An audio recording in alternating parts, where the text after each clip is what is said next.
Bismillahirrahmanirrahim. Assalamualaikum warahmatullahi wabarakatuh. Alhamdulillah. Alhamdulillahilladzi arsala rasulahu bil huda wa dinil haq liyudhhirahu 'ala ad-dini kullih wa kafa billahi syahida. Amma ba'd. Para ummahat wa akhwat fillah rahimani wa rahimakumullah. Para jamaah sekalian, semoga kita senantiasa dirahmati dan diberkahi Allah Subhanahu wa taala. Alhamdulillah, pada siang hari ini insyaallah taala kita akan melanjutkan pembahasan tafsir surat Az-Zariyat, dan kita masih di pembahasan tentang kisah tamu yang berkunjung ke rumah Nabiullah Ibrahim alaihi salam. Berikutnya kita akan masuk di ayat yang ke-26. Allah Subhanahu wa taala kembali melanjutkan. Qala Allah taala ba'da a'udzu billahi as-sami'il 'alim minasy syaithanir rajim. Faragha ila ahlihi faja'a bi'ijlin samin. Maka diam-diam Ibrahim alaihi salam pergi menemui keluarganya. Yang dimaksud di sini adalah menemui istrinya, yakni Sarah. Maka dibawanya daging anak sapi gemuk yang dibakar. Baik. Tentang kisah ini kita bisa juga melihat di surat Hud ayat 69.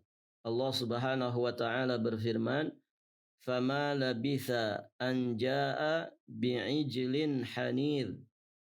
Maka tidak lama kemudian Ibrahim alaihissalam menyuguhkan daging anak sapi yang dipanggang. Berdasarkan dua ayat yang mulia ini, ibu-ibu yang dirahmati Allah, berarti yang dihidangkan, yang disuguhkan oleh Nabi Ibrahim kepada para tamunya adalah daging anak sapi gemuk yang dibakar. Baik, tentu ini satu hidangan yang sangat spesial sekali ya untuk para tamunya. Baik, dari ayat ini kita bisa mengambil pelajaran. Di sini Allah Subhanahu wa taala menggambarkan kepada kita pelayanan yang begitu istimewa, pelayanan terbaik, pelayanan yang prima dari seorang Nabi Allah Khalilur Rahman Ibrahim alaihi salam kepada para tamunya. Bagaimana Nabi Ibrahim alaihi salam, beliau bersegera mempersiapkan suguhan yang paling spesial, ya, tanpa kemudian beliau bertanya-tanya terlebih dahulu kepada para tamunya. Mau makan apa, mau minum apa. Taib. Tapi Nabi Ibrahim langsung bersegera. Dan demikianlah seharusnya tuan rumah kepada tamunya. Pelayanan yang diberikan kepada para tamunya adalah pelayanan yang terbaik, pelayanan yang maksimal, juga pelayanan yang memenuhi unsur kecepatan. Jadi tidak berlama-lama. Bagaimana di sini Nabi Ibrahim alaihissalam menyiapkan makanan terenak secara cepat. Beliau menyuguhkan makanan terenak secara cepat. Dan kalau kita lihat, coba perhatikan ayatnya ibu-ibu yang dirahmati Allah. Di situ ada kalimat faragha. Faragha. Kemudian setelah itu faja'a. Dan nanti di ayat ke-27-nya faqarrabahu.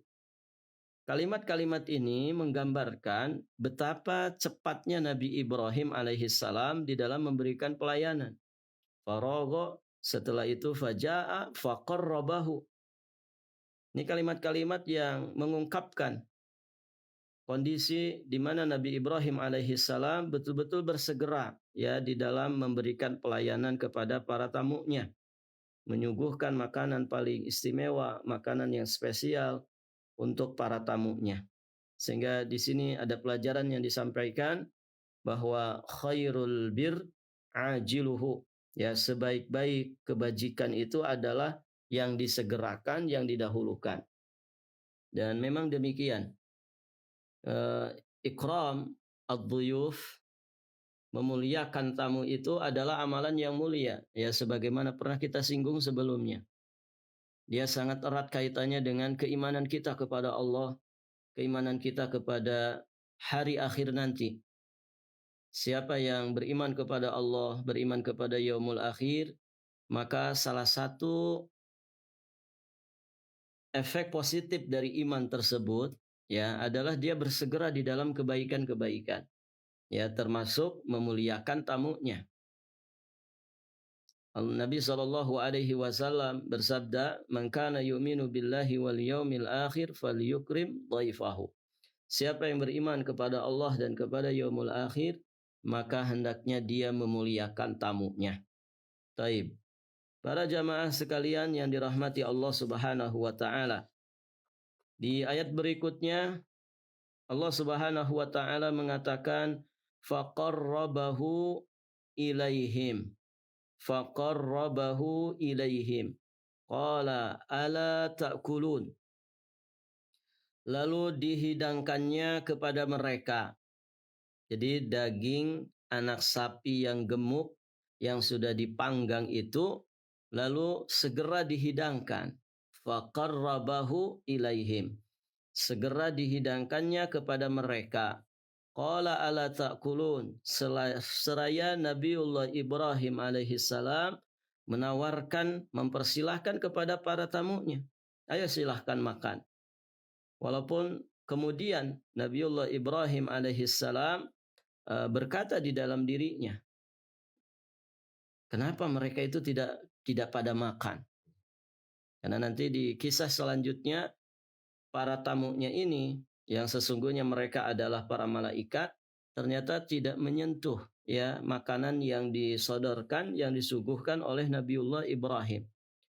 Maka Nabiullah Ibrahim alaihissalam, ya, beliau berbicara di dalam hatinya, ala ta'kulun, ya, kenapa, ya, kalian itu tidak makan? Jadi sudah dipersilahkan tapi mereka ternyata tidak makan. Di sini ibu-ibu yang dirahmati Allah, ada pelajaran bagi kita semua berkaitan dengan masalah etika menjamu tamu. Dari kisah Nabi Ibrahim yang menjamu tamunya, yang sesungguhnya mereka itu adalah para malaikat, kita akan bisa mengambil teladan, ya, bagaimana Nabi Ibrahim alaihissalam mempersilahkan dan menawarkan dengan penuh hormat. Menawarkan tamunya, mempersilahkan tamunya dengan lemah lembut, dengan cara yang terbaik untuk menyantap apa yang dihidangkan, apa yang disuguhkan kepada mereka. Jadi tidak sekedar dihidangkan, begitu ya. Tidak sekedar dihidangkan di sini, tapi juga ada perintah, ya, ada ungkapan untuk mempersilahkan dan juga menawarkan. Dan di sini ibu-ibu yang dirahmati Allah, kita bisa memperhatikan bagaimana kebaikan-kebaikan yang dicontohkan oleh Nabiullah Ibrahim. Kalimat faqarrabahu, lalu makanan tadi, anak sapi gemuk yang sudah dibakar tadi, faqarrabahu, dihidangkan.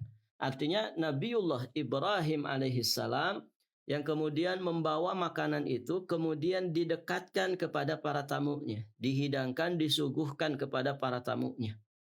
Kata para ulama, kalimat faqarrabahu hadza min tamamil ikram. Bahkan ziyadah fil ikram lidhaif. Ini merupakan bentuk kesempurnaan pelayanan. Ini merupakan bentuk penghormatan yang maksimal dari seorang Nabi Ibrahim kepada para tamunya. Beliau yang membawa hidangannya itu kemudian didekatkan kepada para tamunya. Tentu ini berbeda dengan kondisi ketika tuan rumah itu mengajak mengajak para tamunya untuk berpindah tempat untuk menyantap hidangan yang sudah disiapkan. Ini berbeda sekali, begitu ya. Walaupun sama-sama menjamu, tapi ketika kita sebagai tuan rumah yang menghidangkan, menyuguhkan, mendekatkan suguhan tersebut kepada tamu, ini termasuk kesempurnaan di dalam pelayanan dan lebih baik ketimbang kita menyuruh ya tamu kita untuk beranjak dari tempat duduknya, untuk berpindah ke ruang makan kah, untuk berpindah ke bagian belakang rumah kita kah. Nah, itu para jamaah yang dirahmati Allah. Ditambah lagi Nabiullah Ibrahim alaihi salam, beliau mempersilahkan dan menawarkan.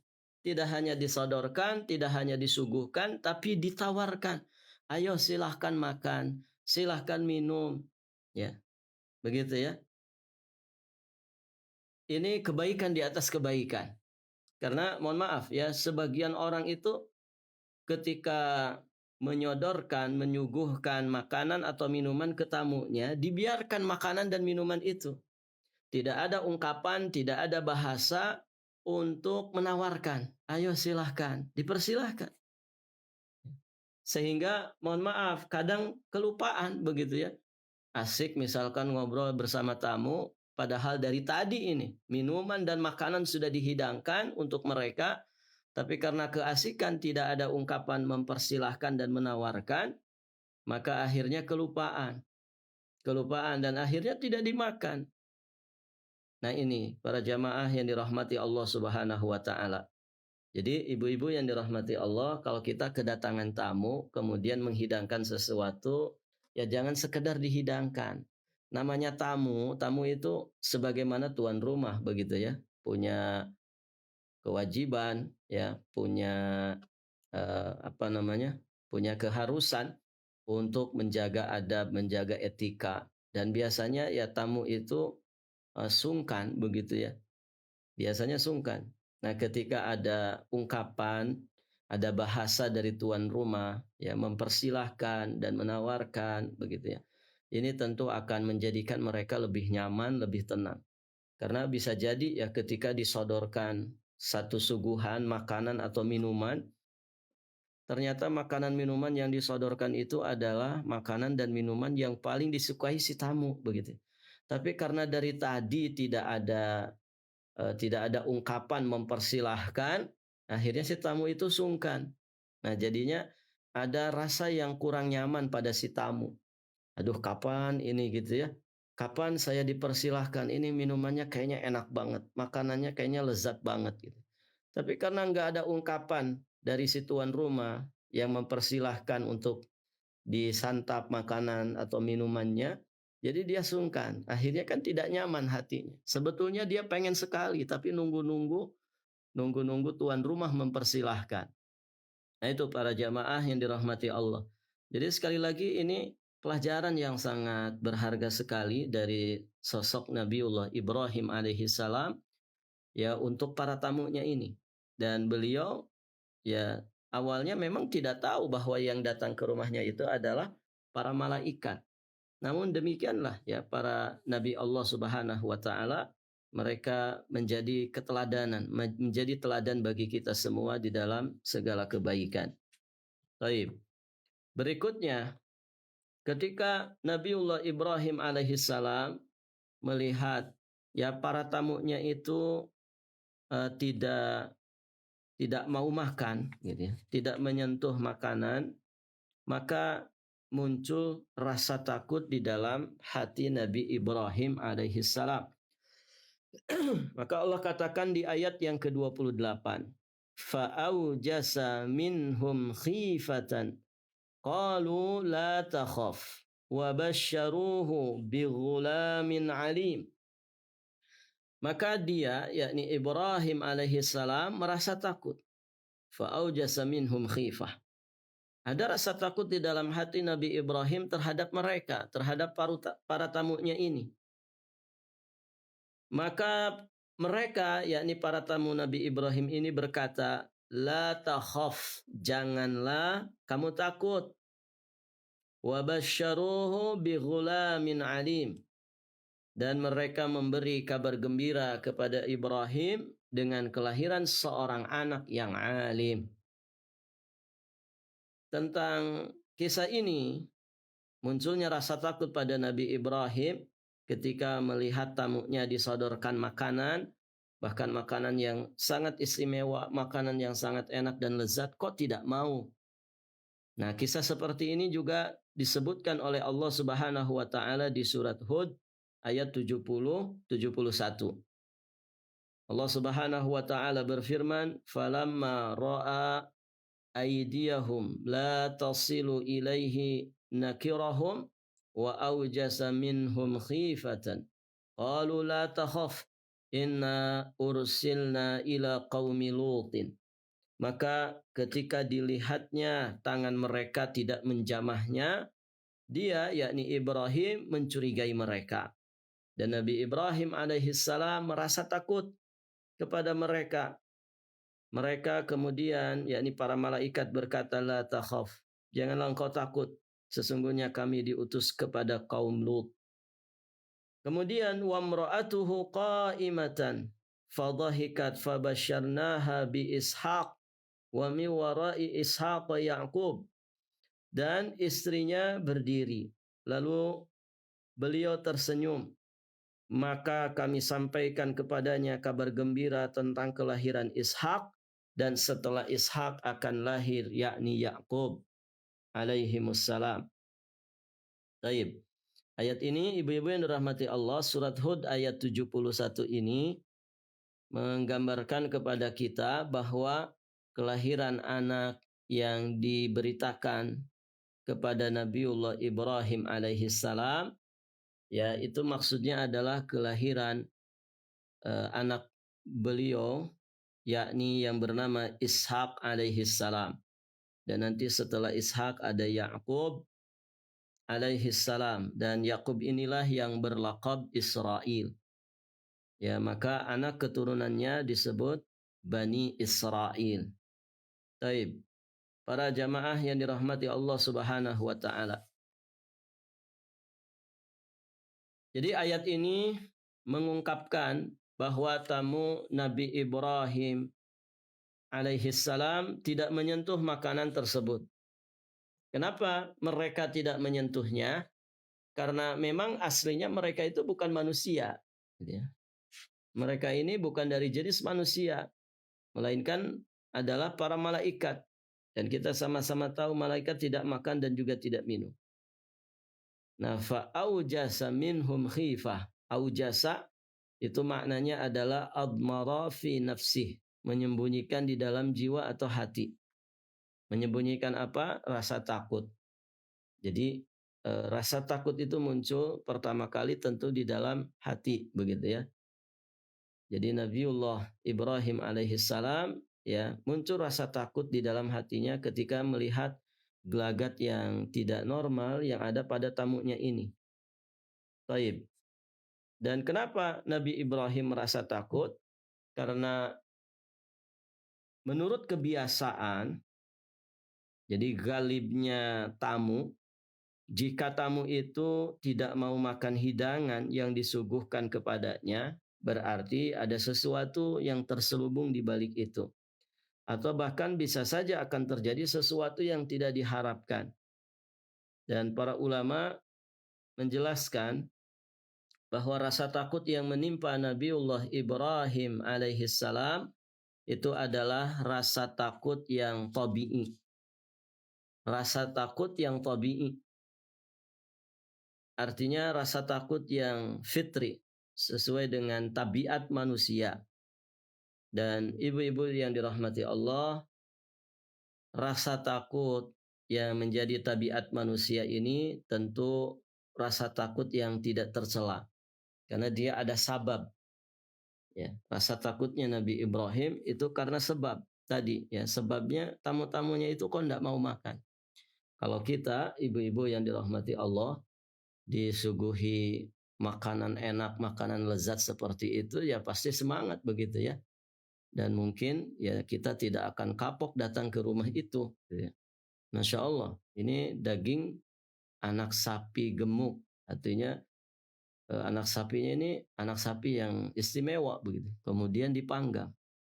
Ya kalau orang kita mungkin sejenis sapi guling lah begitu ya.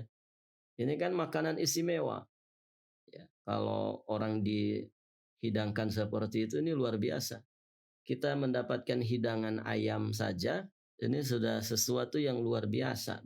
Apalagi kalau sampai disembelihkan atau dipanggangkan daging anak sapi. Dan tentu eh, biasanya daging anak sapi itu lebih lebih istimewa ketimbang daging ibu sapi atau bapak sapi gitu. Sebagaimana anak kambing, ya anak kambing itu lebih spesial ya ketimbang kambing yang sudah dewasa. Dan masya Allah ya orang-orang yang paham tentang masalah ini mereka akan sangat bersemangat menjamu tamu karena di situ ada kemuliaan, di situ ada pahala di sisi Allah Subhanahu wa taala dan di situ ada gambaran keimanan kita kepada Allah dan yaumul akhir. Dan masya Allah di sebagian wilayah ibu-ibu yang dirahmati Allah, di sebagian daerah dari kalangan kaum muslimin, mereka sangat sangat serius di dalam mengamalkan ini. Kami dulu ya punya pengalaman bertamu kemudian ya disuguhi daging anak kambing gitu. Dan ngedadak nyembelih. Ketika kita datang disembelihkan di dapur. Karena orang-orang Arab ya, Arab-Arab yang di pedalaman itu mereka biasa ya masak memasak apalagi untuk menjamu tamu. Dan urusan nyembelih kambing itu bisa ditangani oleh ibu-ibu di dapur sendirian gitu ya. Apalagi anak kambing gampang sekali bagi mereka nyembelihnya. Tidak usah harus ada laki-laki, tidak usah harus ada suami di situ. Mereka masak sendiri ya.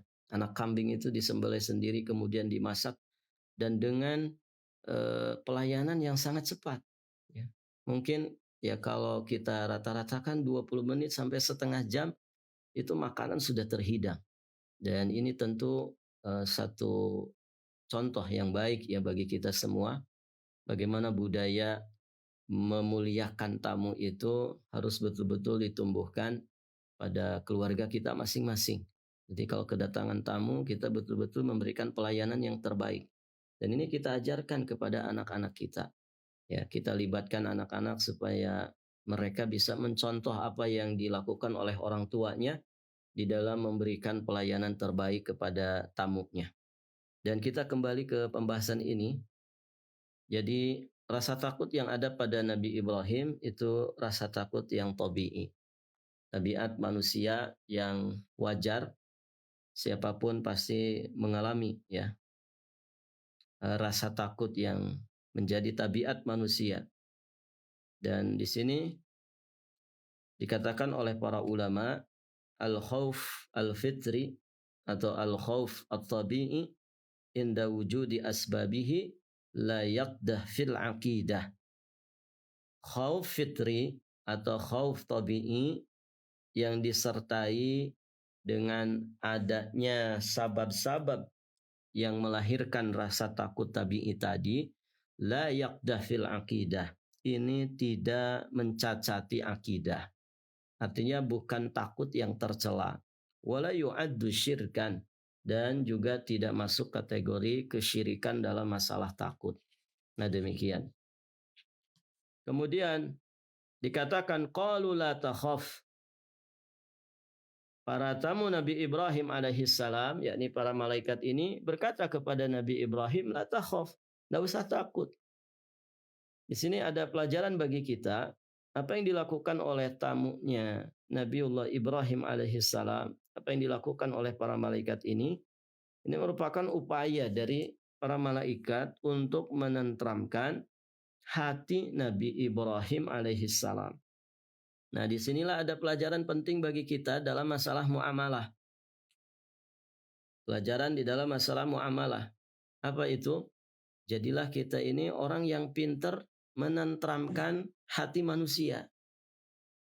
Ini satu bekal dalam muamalah. Ibu yang dirahmati Allah, kita sebagai manusia ya tidak lepas dari interaksi dengan sesama kita.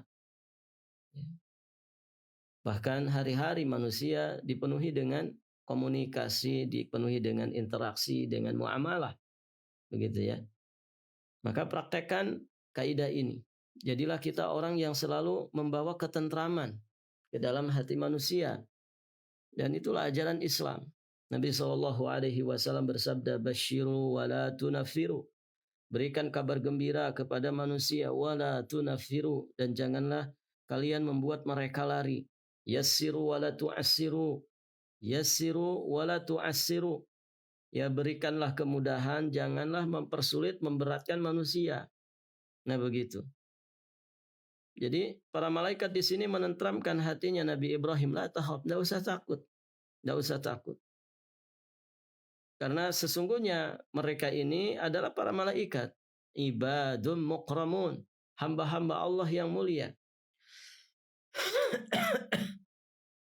Mereka ini adalah hamba-hamba Allah yang mulia, yang punya derajat yang tinggi di sisi Allah Subhanahu wa taala. Tidak mungkin mereka akan menyakiti, tidak mungkin mereka akan berbuat jahat kepada Nabi Ibrahim dan juga keluarganya. Ya, bahkan justru di kelanjutan ayatnya mereka memberikan kabar gembira kepada Nabi Ibrahim dan juga istrinya dengan kelahiran seorang anak yang dikatakan sebagai anak yang alim. Wa basyaruhu bi ghulamin alim. Kemudian para tamunya ini memberikan berita gembira kepada Nabi Ibrahim ya akan kelahiran seorang anak yang alim. Dan ghulam di dalam ayat ini dijelaskan di ayat 71 surat Hud ya, bahwa anak tersebut ghulam yang dimaksud itu adalah Ishak. Nah, di ayat ini ghulam disifati dengan alim, menunjukkan bahwasannya Ishak ini adalah seorang yang alim. Beliau Nabi Allah Subhanahu wa taala. Dan disinilah ini menunjukkan keutamaan dan pujian Allah Subhanahu wa taala kepada Nabi Ishak alaihi salam. Berikutnya di ayat ke-29 Allah Subhanahu wa taala berfirman,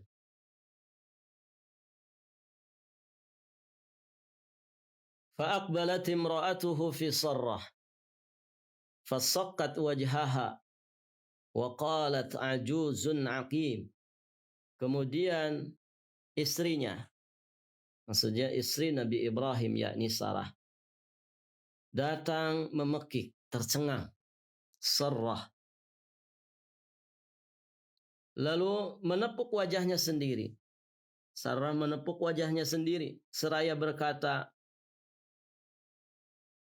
Ajuzun aqim, aku ini seorang perempuan tua yang mandul. Para jamaah sekalian yang dirahmati Allah Subhanahu wa taala, ayat ke-29 ini bisa juga kita lihat di surat Hud ayat 72 sampai 73-nya. Dikatakan qalat ya wailata a'alidu wa ana ajuzun wa hadza ba'li syaikha inna hadza la syai'un ajib. Dia istrinya, yakni istri Nabi Ibrahim, Sarah, berkata, sungguh ajaib. Mungkinkah aku akan melahirkan anak? Mungkinkah aku akan melahirkan anak? Padahal aku ini sudah tua. Dan suamiku ini sudah sangat tua. Ya. Ini benar sesuatu yang ajib. Ini benar-benar sesuatu yang ajib. Ya. Baik. Qalu ata'jabina min amrillah rahmatullah wa barakatuhu ahlal bait. Rahmatullah wa barakatuhu alaikum ahlal bait. Innahu hamidum majid. Mereka para malaikat berkata, mengapa engkau merasa heran tentang ketetapan Allah? Itu adalah rahmat dan berkah Allah yang dicurahkan kepada kamu, wahai ahlul bait. Sesungguhnya Allah itu maha terpuji dan maha pengasih. Taib. Nah, demikian para jamaah yang dirahmati Allah Subhanahu wa taala. Jadi istrinya Nabi Ibrahim alaihi salam yakni Sarah ya ketika mendengar ada bisyarah, ada berita gembira dari para tamu ini bahwa sesungguhnya akan lahir dari mereka berdua ya seorang anak yang alim yang bernama Ishak alaihi salam, maka istrinya ini memekik tercengang, ya, terkaget-kaget. Dan tentu kagetnya di sini adalah kaget yang beralasan, ya. Sampai mengekspresikannya dengan menepuk wajahnya sendiri sambil berkata, "Aku ini kan seorang perempuan tua yang mandul. Ini perkara yang ajaib. Mungkinkah aku bisa melahirkan anak padahal aku sudah tua dan suamiku juga sudah tua?" Begitu ya. Dan disinilah menunjukkan betapa kuasanya Allah Subhanahu wa taala. Maha kuasanya Allah Subhanahu wa taala. Idza arada syai'an an yaqula lahu kun fayakun. Ya, apabila Allah berkehendak sesuatu maka Allah tinggal mengatakan kun fayakun. Jadilah, maka jadilah dia. Begitu ya. Secara secara kasat mata apa yang dilihat oleh manusia, apa yang diketahui oleh manusia, kalau orang sudah tua tentu tidak bisa lagi ya memiliki anak. Ya, ada masa-masa di mana seorang wanita itu mengalami menopause gitu ya, sehingga dia tidak bisa lagi melahirkan anak. Namun demikianlah kuasa Allah Subhanahu wa taala. Allah berkuasa atas segala sesuatu. Ketika Allah menghendaki sesuatu terjadi, maka terjadilah dia. Dan di sini para jamaah yang dirahmati Allah Subhanahu wa taala, ya, pelajaran bagi kita untuk memantapkan iman kepada Allah Subhanahu wa taala. Karena sesungguhnya Allah Maha Kuasa atas segala sesuatu. Ya, kita mesti yakin ya dengan kuasanya Allah Subhanahu wa taala. Maka di situ akan menumbuhkan ruhul iman, ya, ruh daripada iman kita. Yang dengan ruhul iman ini maka akan berdampak baik kepada raga kita secara zahir. Kita akan tunduk, patuh, ya, beribadah kepada Allah dan juga semangat istiqamah di dalam menjalankan ketaatan kepadanya. Nah itu para jamaah yang dirahmati Allah. Karena Allah Maha Kuasa atas segala sesuatu. Allah Maha membolak-balikan hati. Kita saat ini mungkin belum maksimal menjadi orang soleh. Maka yakinlah ya dengan ikhtiar dan doa kita kepada Allah Subhanahu wa taala, insya Allah Allah Subhanahu wa taala akan memberikan yang terbaik untuk kita, ya, menjadikan kita berubah ke arah yang lebih baik. Dan pun demikian siapapun yang diuji ya dengan ujian apapun, ya, termasuk orang-orang yang mungkin sudah lama menikah namun belum dianugerahi anak keturunan. Yakinlah kepada Allah Subhanahu wa taala sambil terus ikhtiar yang maksimal begitu ya, dengan tetap kita menjaga keistiqomahan kita di dalam beribadah kepada Allah, ikhtiar secara zahir dan juga secara batin, ikhtiar hissiyah dan juga maknawiyah. Allah akan menilai sejauh mana ikhtiar kita, untuk kemudian Allah Subhanahu wa taala juga akan menilai ya sejauh mana ya kita di dalam bersandar menggantungkan segala sesuatu kepada Allah Subhanahu wa taala. Dan Masya Allah ya banyak sekali keajaiban yang didapatkan oleh sebagian orang ya yang bersungguh-sungguh dalam masalah ini, ya, walaupun dia ya melalui berbagai macam episode di dalam kehidupannya. Dia mesti berjuang, dia mesti bersabar, ini dan itu sampai akhirnya Allah Subhanahu wa taala menganugerahkan kepada dirinya. Begitu ya. Baik.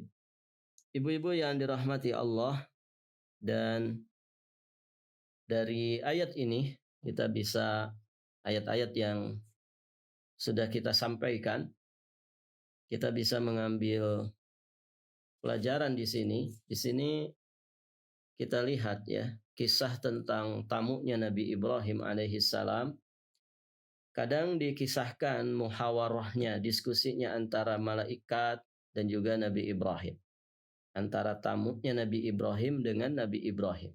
Ya, dijelaskan tentang diskusi mereka, obrolan mereka. Kemudian di sini juga itu di surat Al-Hijr ya. Kalau kita baca surat Al-Hijr tentang kisah tamunya Nabi Ibrahim alaihissalam ini, kita akan melihat muhawarah yang terjadi itu antara malaikat dan Nabiullah Ibrahim di surat Al-Hijr ayat 51 sampai 60. Obrolan, diskusi yang terjadi itu yang dikisahkan di surat Al-Hijr terjadi antara malaikat dan Nabiullah Ibrahim. Kalau di surat Az-Zariyat ini, ibu-ibu yang dirahmati Allah, muhawarah, diskusi dan obrolan ini juga terjadi antara malaikat dan istri Nabi Ibrahim yakni Sarah. Fa aqbalat imra'atuhu fi sarratin fasaqqat wajhaha wa qalat ajuzun ajuzun aqim, ya. Kemudian wa imra'atuhu qa'imatun fadhahikat fabasyarnaha bi ishaqa wa mi wara'i ishaqa Yaqub. Jadi ini terjadi di antara tiga pihak ini. Artinya apa? Mereka semua terlibat ya di dalam obrolan, terlibat di dalam eh, diskusi ya antara tamu dengan tuan rumahnya. Di situ ada malaikat, di situ ada Nabiullah Ibrahim alaihissalam, kemudian juga di situ ada istrinya. Tentu dengan batasan-batasan syariat. Dan itu semua terjadi di satu majelis yang sama. Sebagaimana disebutkan di surat Hud, ya. Qalat ya wailata a'alidu wa ana ajuzun wa hadza ba'li syaikha. Dia yang istri Nabi Ibrahim, Sarah berkata, sungguh ajaib, mungkinkah aku akan melahirkan anak padahal aku sudah tua. Jadi kan terlibat obrolan di sini. Kemudian juga Sarah menyebutkan tentang suaminya, yakni Nabi Ibrahim, wa hadza ba'li syaikha. Dan demikian pula suamiku ini juga sudah tua. Mungkin aku bisa melahirkan lagi, gitu kan. Inna hadza la syai'un ajib. Ini benar-benar sesuatu yang ajaib.